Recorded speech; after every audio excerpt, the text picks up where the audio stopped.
Daugelis mes kovodami su varo, erkėmis ir lygomis naudojame įvairius preparatus ir ekologiškus ir cheminius. Šiandien vis dažniau kalbame apie ekologiškus gydymo būdus, bet neapsiveinama ir be efektyvesnės chemijos. Viešėdami Lenkijoje apsilankėme įmonėje Biovet Pulavai, kuri specializuojasi gaminti veterinarijos preparatus, vaistus, tarp jų skirtus ir bitėms. Biovet Pulavai jau daugelį metų pirmauja gyvūnų sveikatos bei gyvybės apsaugos srityje. Šiuo metu įmonės asortimente yra daugiau nei 70 produktų, įskaitant vakcinas, antibiotikus, kalcio papildus, medicinos prietaisus diagnostikai, antiparazitinius vaistus, mineralų ir vitaminų papildus bei maisto papildus.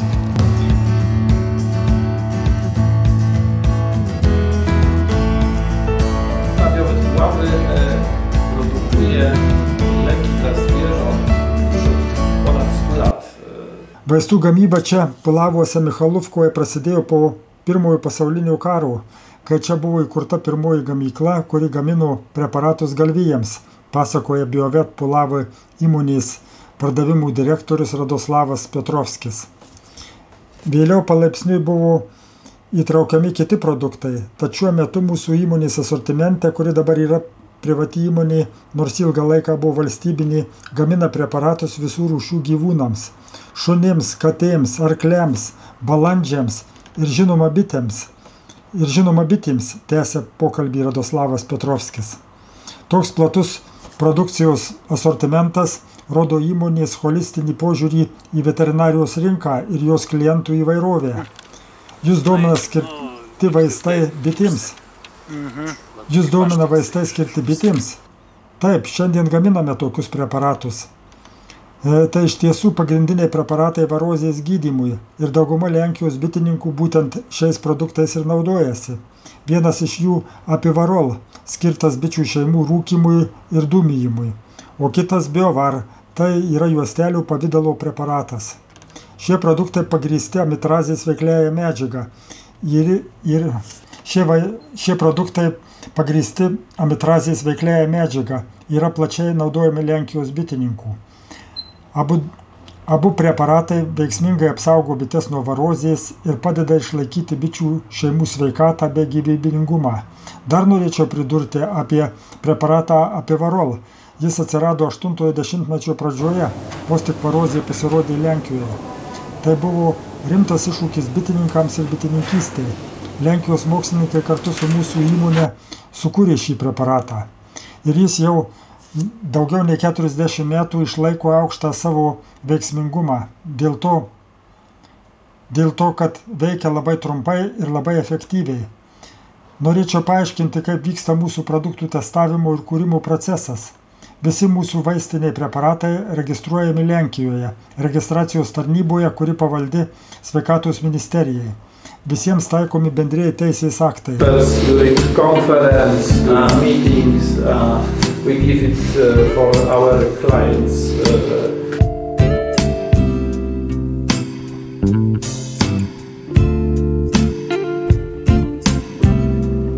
Paklausėme apie veikliąsias medžiagas. Ar jas importuojate iš Azijos, ar patys gaminate? Taip, importuojame iš kelių vietų, nors šiuo metu turime keletą amitrazės tiekėjų iš įvairių pasaulio šalių. Todėl neprisirišame ties vienu tiekėju, kad turėtume galimybę veiksmų laisvei, jei to prireiktų, pažymėjo Biovet Pulavai pardavimų direktorius Radoslavas Petrovskis. Mūsų produktai praktiškai kasmet yra papildomi ir tiriami. Tyrimus atlieka veterinarijos institutas Pulavuose, bičių ūkio institutas bei kiti Lenkijos veterinarijos universitetai, kuriuose taip pat yra bičių padaliniai.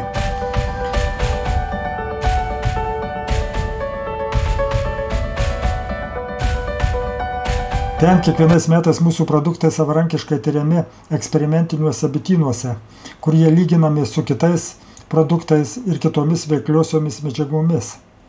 Taigi kasmet stebimas šių preparatų veiksmingumas ir nuolat patvirtinama, kad jie vis dar yra veiksmingi. Ar įmonė gamina ekologiškus preparatus? Lenkijoje ekologiški produktai nėra labai populiarūs. Ekologiškų bitynų Lenkijoje yra labai nedaug. Žinoma, bitininkai bando kitus ekologinius preparatus. Tačiau pradėjome bendradarbiauti su Italijos įmonė, iš kurios perkame ekologiškus produktus, pagamintus iš timolio ir oksalų rūgšties. Lenkijoje esame vienintelė šių produktų platintojai. Kaip Lenkijoje kompensuojami vaistai? Bitininkai gauna daug lėšų iš finansavimo programos. Lenkijoje veikia agentūra, kuri vykdo bitininkystės rėmimo programą, turi kelias kryptis, kur dalyviams suteikiamos įvairios paramos rūšys. Programa, kurioje mes dalyvaujame, yra skirta varozės kontroliai ir skiriama parama perkant vaistinius preparatus. Bitininkai gali gauti iki 90% grynosios vaistų įsigijimo kainos kompensaciją. Be to, bitininkai gauna paramą už medaus gamybos įrangos pirkimą, už dalyvavimą mokymuose, taip pat suteikiama parama bičių motinų įsigijimui, skiriama vadinamoji vienkartinė išmoka už kiekvieną bičių šeimą ir kokia tai suma. Šiuo metu 60 zlotų už vieną bičių šeimą.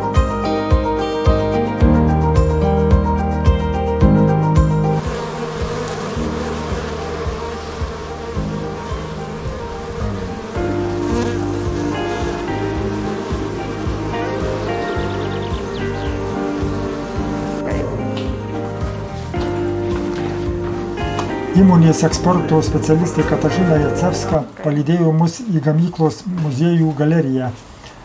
Čia gausios archyvinės ir šiandienos fotografijos pasakoja apie turtingą įmonės kelią. 20 amžiaus pradžia. Pirmoji užduotis mokslininkams ir veterinarijos specialistams tuomet buvo užsakymas sukurti ir pagaminti serumą nuo galvijų maro. Galvijų maras Lenkijos valstybė susidūrė su rimta grėsme, galėjo žlugti gyvulininkystė dėl labai užkrečiamos ligos. Reaguodama į visos Europos krizę, kuri paveikė ir kitas šalis, 1920 metais Lenkijos valdžia pavedė Polavo valstybiniam kaimo institutui gaminti serumą nuo galvijų maro. Ši užduotis buvo patikėta 2 iškiliems specialistams mokslininkams. Per pirmuosius 16 veiklos mėnesių gamykla pagamino beveik 15 000 litrų serumų, kuriuo buvo veiksmingai paskiepyta rizikinga galvijų populiacija. Bendromis pastangomis 1922 metais liga buvo paskelbta išnaikinta. Tai neabejotinai didelė sėkmė ne tik valstybinėms veterinarijos tarnyboms, bet ir pagrindiniam serumo gamintojui šiandieniniai bendrovei Biovet Polavai. Šiandien mus pasitinka nauji iššūkiai – bičių sveikata ir išgyvenimas, medaus kokybė, žmonių sveikatingumas, todėl esame nuolatinėme ieškojimo ir kūrybos kelyje, užbaigia pokalbį įmonės eksporto specialistė Katažina Jacevska.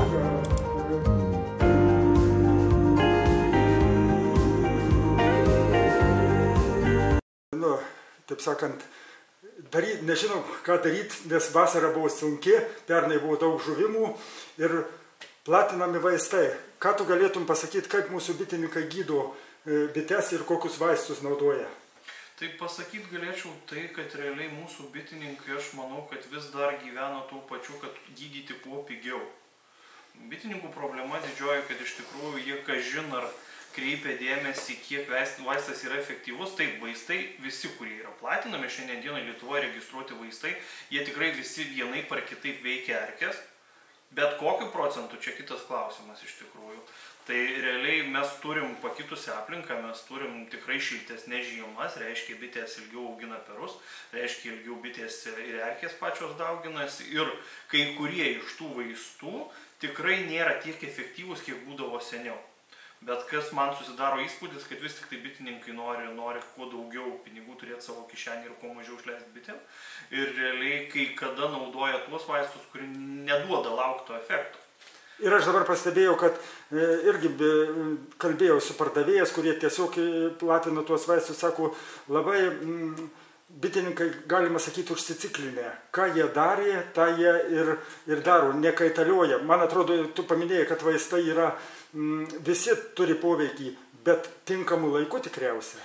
Vienas dalykas tinkamas laikas, antras dalykas iš tikrųjų erkės pačios dauginimosi ciklas yra pailgėjęs, jos dauginasi bičių, kadangi bitės turi ilgiau perus, tai yra erkės dauginasi ilgiau, tai realiai iš tikrųjų vaistų reiktų taikyti kompleksinį gydymą, reiškia mes turėtume gydyti keletą kartų per metus, plus vėlgi visi turbūt, kas tik tai pajėgia naudoti tiek mechaninius metodus, tai reiškia traninių perų šalinimą, tiek vėlgi yra kiti ten šalinimo ar visi kiti būdai, kuriuos irgi reiktų taikyti kiek įmanoma maksimaliai. Nes erkių bitės prisineša, nepamirškim, ir iš spiečių, ir iš kitų šeimų, kurios galbūt iš vis negydytos, kaimyniniai bitynai, kai kada mums irgi padeda su erkėm, tai realiai mes iš tikrųjų turėtumėm atsižvelgdami į tai gydyti keletą kartų per metus. Mes gyvenam netoli Lenkijos ir kai Lenkijos bitininkystėje mes gyvenom ir bendroje abiejų tautų respublikoje, gyvenom 200 metų ir ten patirtis yra gana didžiulė. Mes ryšius su Lenkija turim, net moksliniam žurnale yra dar Velionio Skirkevičiaus pavardė, net kolegijoje dar neišbrauktas yra. Bet, sakykime, Lenkijos chemijos gamyklos gamina įvairius vaistus amitrazės pagrindu.